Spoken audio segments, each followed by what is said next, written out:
There are many who are very upset with me, think I'm just deluded off my rocker to take such exception to Amazon's banning of certain books dealing with, quote, conversion therapy, which are really sexual orientation change efforts, in particular, books by the late Catholic psychologist, Dr. Joseph Nicolosi.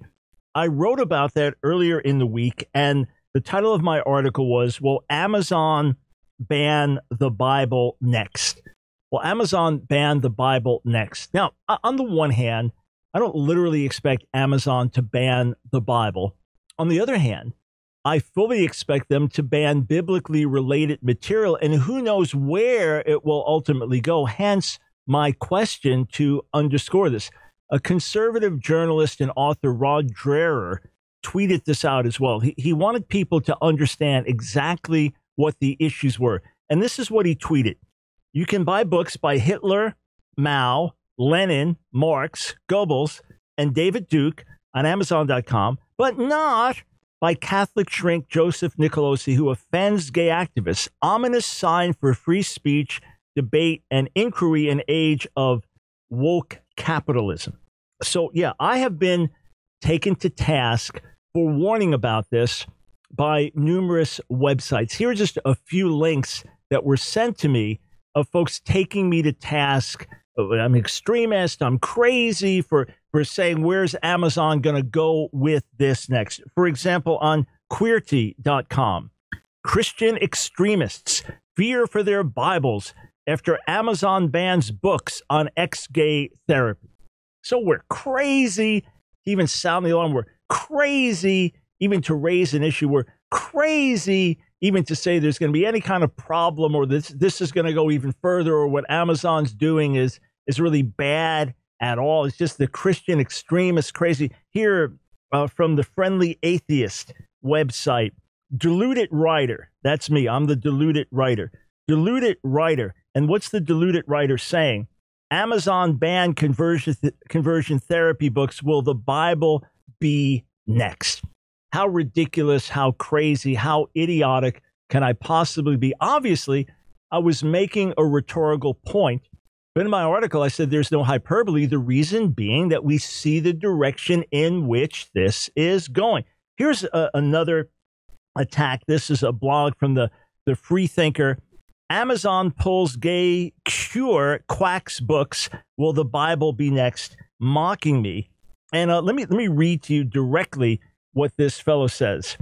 Despite proof from a variety of sources that Nicolosi was, in Wayne Besson's word, an arrogant, hate-mongering demagogue. And by the way, Wayne Besson is a militantly anti-Bible, atheistic, Jewish, gay activist. So when Wayne says something about somebody, you kind of turn it the opposite because that's probably what it is. So according to Wayne Besson, Joseph Nicolosi was an arrogant, hate-mongering demagogue. So there are those who insist that the father of conversion therapy, as some call him, had done excellent work. One is the deranged Dr. Michael L. Brown. That's me. You had a picture of me, who writes for LifeSite News. And he, beside himself with fury, that Amazon has decided to remove Nicolosi's books. I didn't know I was beside myself with fury, but it's good to get that insight. Yes, I've learned something about myself.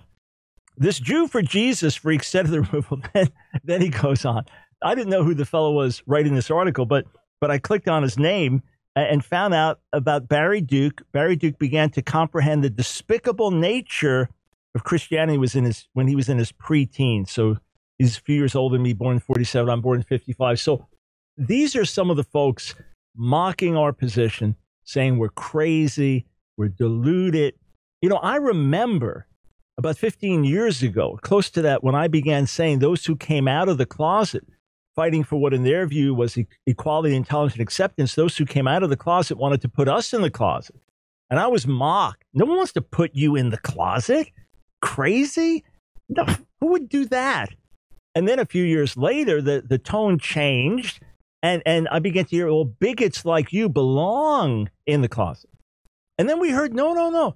No one wants to change the nature of marriage or anything like that. We just want our relationships to be accepted, same-sex civil unions, whatever. And then when that happens, no, that's not enough. That's bigoted. We're going to redefine marriage. And then we're told, no, look, the church is a synagogue. You can believe whatever you believe. That's fine. We just need our beliefs accepted in our circles. Oh, that's not enough. Now we're being attacked for holding to what we believe and wanting to act on it in our own families. This is literally what's going on. But I want you to see that our warnings, our forebodings are not so diluted and extreme as the critics might think. So, for example, FRC, Family Research Council, they put out this article May 10th, 2018. Sponsors of California's AB 2943 claim it wouldn't ban the Bible. But what about these books? So AB 2943 was going to make it illegal for anyone of any age with unwanted same-sex attraction or gender identity confusion to get professional help to help them resolve those issues. All right? It would make it illegal. The only help you could get is to affirm your same-sex attraction or your gender identity confusion.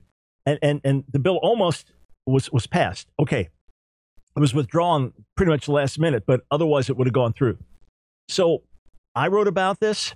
Will the Bible be banned, etc.? Where is this going? Because the Bible is telling you that homosexual practice is sinful, and the Bible is telling you that change is possible. That's the whole point.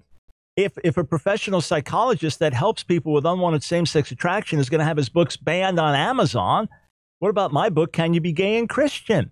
What about many ex-gay testimony books? What about will those be banned? What about the Bible itself, which has this message?